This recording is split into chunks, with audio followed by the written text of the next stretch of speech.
우리는 예수님의 어린 시절을 기록한 누가복음 2장에 있는 말씀을 오늘 함께 보게 됩니다.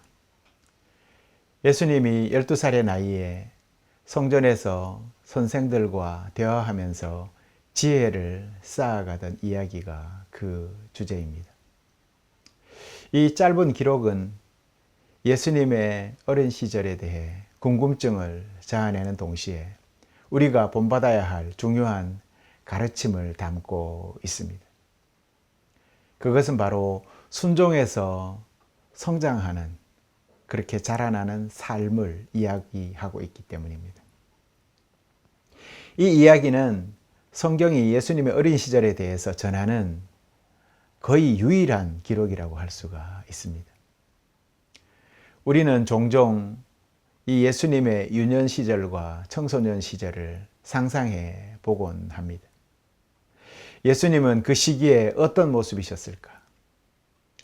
동네 아이들과 어울려서 뛰어놀고 다녔을까? 형제들과는 어떤 관계를 맺고 지내셨을까? 그러나 성경은 그런 세부 사항들에 대해서는 기록하고 있지 않습니다. 대신에 이 이야기 속에서 우리는 예수님이 하나님과 사람 앞에서 성장하신 그 비결을 엿볼 수는 있습니다. 그것은 바로 순종하는 삶이었다는 것입니다. 먼저 예수님은 성전에서 하나님의 말씀을 배우고 그것을 삶의 중심으로 삼으셨다라는 것입니다. 부모님과 함께 유월절에 참여하러 예루살렘에 온 예수님은 모두가 떠나는 상황에서도 성전에 남아 있었습니다. 당시 성전은 하나님의 임재를 상징하는 장소로 말씀을 배우고 묵상하는 중심지였었습니다. 예수님이 이곳에 머물렀던 것은 단순한 우연이 아닙니다. 내가 내 아버지 집에 있어야 할 줄 알지 못하셨습니까? 이렇게 말씀하는 예수님의 대답은 그분의 삶이 이미 하나님의 뜻과 사명으로 가득 차 있었다는 것을 잘 보여주고 있습니다. 성도 여러분, 우리가 순종의 삶을 시작하기 위해서는 먼저 예수님처럼 하나님의 말씀을 배우고 그것에 귀 기울여야 합니다. 예수님은 성전에서 선생들의 말을 경청하면서 질문하셨습니다. 이처럼 순종은 하나님의 뜻을 올바르게 아는 데서부터 출발하는 것입니다. 우리가 하나님의 말씀에 가까이 다가가서 그분의 음성을 듣는 시간을 가질 때 우리 삶도 예수님을 닮아가게 된다라는 말입니다. 그래서 순종은 우리의 욕망과 생각을 내려놓고 하나님의 계획을 신뢰할 때 그런 마음에서 순종이 가능하다라고 할 수가 있습니다. 그러니 우리 마음을 우격다짐으로 순종한다고 해서 그것이 순종이 되는 것이 아닙니다. 우리 욕망과 생각을 내려놓는 것이 중요합니다. 그래서 하나님의 계획을 믿고 신뢰하는 그 마음이 거기에서부터 순종이 시작된다라는 것입니다. 또한 예수님은 부모에게 순종하셨습니다. 자신이 하나님의 아들이라는 사실을 분명히 알면서도 예수님은 부모와 함께 나사렛으로 돌아가서 그들의 말씀에 순종하면서 생활하셨습니다. 이것은 순종이 단지 하나님께만 드리는 것이 아니라 우리가 속한 가정과 관계 속에서도 실천되어야 한다는 것을 잘 보여줍니다. 당시 유대 사회에서 부모에게 순종하는 것은 매우 중요한 미덕이었었습니다. 우리 민족과 비슷한 그러한 정서를 가지고 있지요. 그러나 예수님의 순종은 단순히 문화적 관습에만 따르는 것이 아니었었습니다. 그분의 겸손한 마음과 사랑에서 비롯된 그 순종이 바로 예수님의 순종이었던 것입니다. 우리는 가끔 예수를 믿으면서 또한 예수를 믿지 않는 부모를 둔 그런 경우들이 있습니다. 그럴 때 우리는 부모를 멸시하고 때로는 의무적으로 교회에 출석하지 않는다라고 그렇게 부모를 무시하는 경우들이 있습니다. 순종이 전혀 없는 것이죠. 고민해 볼 필요가 있습니다. 예수님은 믿음으로 뿐만 아니라 육신적인 부모를 그리 섬겼던 것입니다. 성도 여러분, 우리 삶에서도 이러한 순종이 요구된다는 것을 분명히 잊지 마십시오. 부모님이나 권위 있는 사람들에게 순종하는 것은 때로는 어렵고 힘든 일일 수가 있습니다. 상대방이 우리의 기대에 미치지 못하거나 우리보다 덜 지혜롭게 보일 때가 있을 수 있습니다. 그러나 순종은 상대방의 완벽함 때문에 순종하는 것이 아닙니다. 우리의 겸손과 신뢰에서 나오는 바로 그것이 순종이라는 것입니다. 우리는 대부분 보면 많은 학식과 지식을 가지고 있는 사람을 따르기를 원합니다. 물론 그럴 수는 있겠죠. 하지만 그렇다고 해서 그것이 정말 순종일까? 우리는 최근에 일어나는 여러 가지 일들을 바라보면서 순종이라는 것에 대해서 다시 한번 돌이켜 생각하게 됩니다.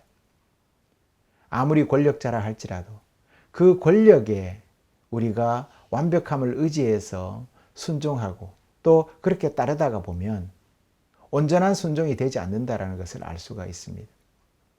순종은 상대방의 완벽함 때문에 순종하는 것이 아닙니다. 상대방의 권력이나 완벽한 권력 때문에 순종하는 것도 아닙니다. 상대방의 완벽한 재력 때문에 순종하는 것도 아닙니다. 순종이라는 것은 우리 스스로 순종하는 자의 겸손과 신뢰에서 비롯된다는 것을 잊지 마십시오. 예수님께서 부모님의 한계를 분명히 아셨습니다. 육신적인 인간임에 우리는 분명히 예수님의 부모님도 육신을 가진 인간이라는 것을 잘 알고 있습니다. 하나님이신 예수님이 부모님을 그 육신의 부모님을 바라봤을 때 그 한계를 왜 모르셨겠습니까? 그럼에도 불구하고 그들을 존중하며 순종했습니다. 그랬듯이 우리도 가정과 사회에서 겸손히 순종하면서 서로를 섬기는 삶을 살아가야 하는 것입니다. 더 나아가 순종은 우리를 성장하게 합니다. 누가복음 2장 52절은 이렇게 말을 합니다. 예수는 지혜와 키가 자라며 하나님과 사람에게 더욱 사랑스러워 가시더라. 순종은 우리의 영적, 지적, 육체적 성장을 가능하게 해줍니다. 예수님은 하나님의 뜻에 순종하셨을 뿐만 아니라 부모님께도 순종하셨고 이것을 통해서 모든 면에서 완전한 성장을 할 수가 있었습니다. 우리 삶도 마찬가지입니다.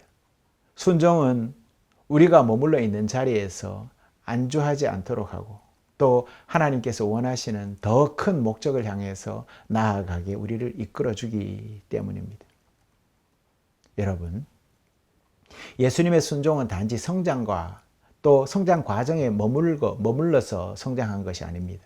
그것은 십자가 위에서까지 순종하며 완성했던 것입니다. 예수님은 하나님의 뜻에 끝까지 순종했습니다. 그래서 자신의 생명을 희생했던 것입니다.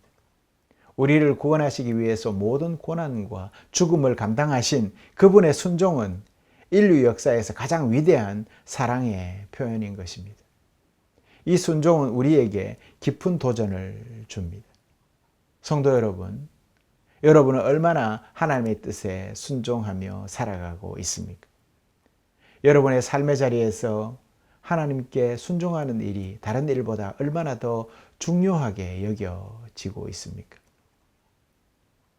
성도 여러분, 예수님의 순종은 우리의 불순종을 대신하는 순종이었습니다. 우리가 하나님의 부르심에 무관심하거나 그분 말씀을 따르기를 주저할 때조차도 예수님은 끝까지 하나님의 뜻에 충실하게 순종하셨습니다. 그 결과 우리는 그분의 순종을 통해서 새로운 생명을 얻게 된 것입니다. 그러니 이제 우리 순종은 예수님의 은혜에 대한 응답이어야 하는 것이지요. 순종 속에서 자라나는 믿음의 삶은 우리를 하나님께 더욱 가까이 이끌어 줄 것입니다. 세상 속에서 사랑과 섬김의 삶을 살게 할 것입니다. 예수님께서 보여주신 순종의 삶은 이처럼 우리에게 구원의 길을 열어주셨습니다. 그분의 삶을 이제 우리는 본받아서 우리도 작은 발걸음으로 매일매일의 삶 속에서 하나님의 뜻에 순종하기를 소망합니다. 우리의 기도와 결단이 이렇게 되시기를 바랍니다. 하나님, 제가 예수님을 본받아 순종의 삶을 살기를 원합니다. 하나님의 말씀에 귀 기울이면서 제 삶의 자리에서 겸손히 순종하며 예수님의 사랑을 실천하게 도와주십시오 라고 기도해야 할 것입니다. 이처럼 순종을 통해서 하나님의 뜻이 이루어집니다. 우리의 삶이 점점 더 예수님을 닮아가게 되기를, 그렇게 순종하는 삶을 살아가기를 간절히 소망합니다. 한 주간 그리 승리하시는, 그리 이제 한 해를 잘 마무리하시는 우리 모든 성도님들이 다 되시기를 간절히 소망합니다. 기도하시겠습니다.